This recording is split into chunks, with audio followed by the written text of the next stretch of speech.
नमस्कार दोस्तों, मैं सरिता कुमारी। आप सभी का मेरे YouTube channel SKC video creator में बहुत बहुत स्वागत है।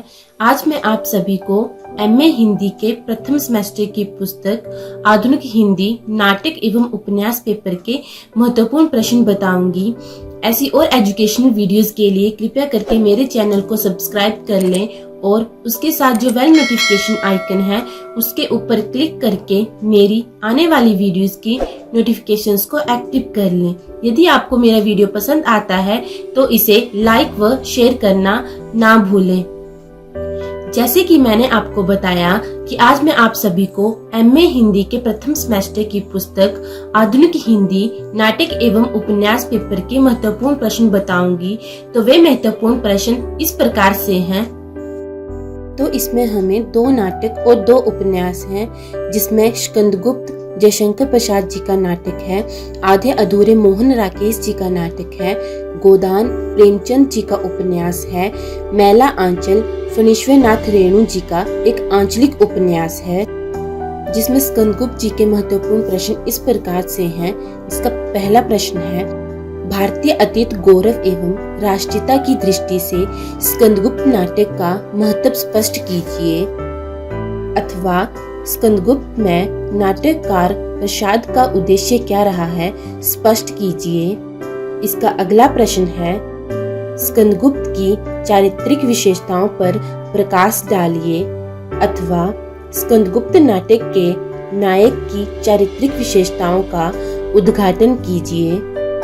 इसका अगला प्रश्न है, रंगमंच की दृष्टि से स्कंदगुप्त पर विचार कीजिए। अथवा जयशंकर प्रसाद द्वारा रचित स्कंदगुप्त की अभिनेता पर प्रकाश डालिए। इसका अगला नाटक है आधे अधूरे, जिसके प्रश्न इस प्रकार से हैं। इसका पहला प्रश्न है, आधे अधूरे नाटक के माध्यम से नाटककार क्या कहना चाहता है। अथवा आधे अधूरे नाटक के प्रतिपाद्य अथवा उद्देश्य पर विचार कीजिए।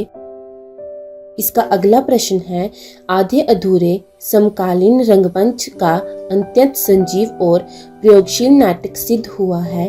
इस कथन को ध्यान में रखते हुए रंगमंच की दृष्टि से आधे अधूरे नाटक की समीक्षा कीजिए। अथवा अभिनेता की दृष्टि से आधे अधूरे एक सफल नाटक है, उदाहरण देकर स्पष्ट करें। इसका अगला प्रश्न है, पुरुष एक अर्थात महेंद्र नाथ का चरित्र चित्रण कीजिए। इसका अगला प्रश्न है, सावित्री का चरित्र चित्रण कीजिए।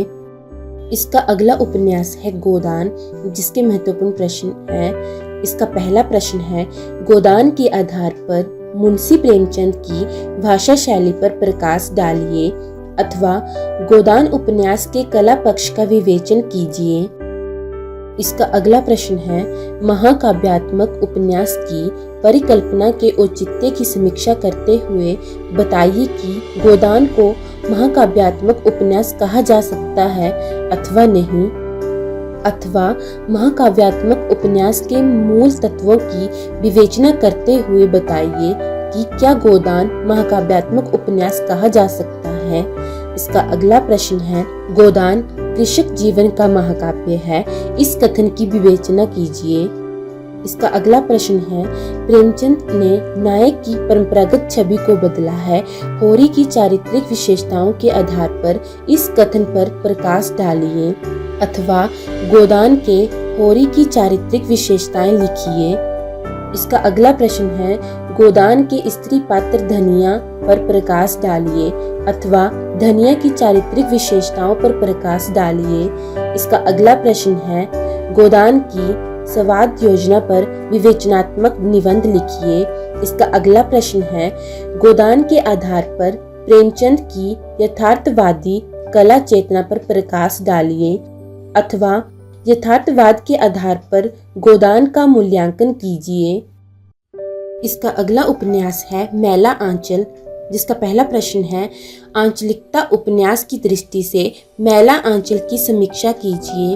अथवा आंचलिकता के तत्वों के आधार पर मैला आंचल की समीक्षा कीजिए। इसका अगला प्रश्न है मैला आंचल की भाषा शैली पर विचार कीजिए अथवा मैला आंचल की भाषा शैली की समीक्षा कीजिए। इसका अगला प्रश्न है मैला आंचल के नायकत्व पर एक संक्षिप्त निबंध लिखिए अथवा मैला आंचल का नायक आप किसे समझते हैं स्पष्ट करते हुए उसकी चारित्रिक विशेषता पर प्रकाश डालिए। इसका अगला प्रश्न है मैला आंचल के आधार पर ग्राम्य जीवन में होने वाले राजनीतिक आर्थिक परिवर्तनों का चित्रण कीजिए अथवा मैला आंचल में वर्णित राजनैतिक, सामाजिक, आर्थिक, धार्मिक, सांस्कृतिक परिस्थितियों का वर्णन कीजिए। इसका अगला प्रश्न है डॉक्टर प्रशांत की चारित्रिक विशेषताओं पर प्रकाश डालिए अथवा मैला आंचल के प्रधान पात्र डॉक्टर प्रशांत की चारित्रिक विशेषताओं पर प्रकाश डालिए। इसका अगला प्रश्न है मैला आंचल केवल पूर्णिया जिले के एक आंचल की ही कथा नहीं है बल्कि स्वतंत्र भारत की कथा भी है। इस कथन के आधार पर मैला आंचल का मूल्यांकन कीजिए अथवा मैला आंचल का आंचलिक यथार्थ एक राष्ट्रीय यथार्थ भी है, इस कथन की समीक्षा कीजिए। तो इस प्रकार इस पुस्तक के ये महत्वपूर्ण प्रश्न हैं जो हर बार परीक्षा में पूछे जाते हैं। कभी कभी यही प्रश्न घुमा फिरा के भी परीक्षा में पूछे जाते हैं, तो कंफ्यूज नहीं होना है क्योंकि इनका उत्तर एक ही होता है। आपको मेरा वीडियो कैसा लगा कमेंट बॉक्स में जरूर लिखें। यदि आपको मेरा वीडियो पसंद आया है तो इसे लाइक, शेयर और मेरे चैनल को सब्सक्राइब करना ना भूलें। Thanks for watching.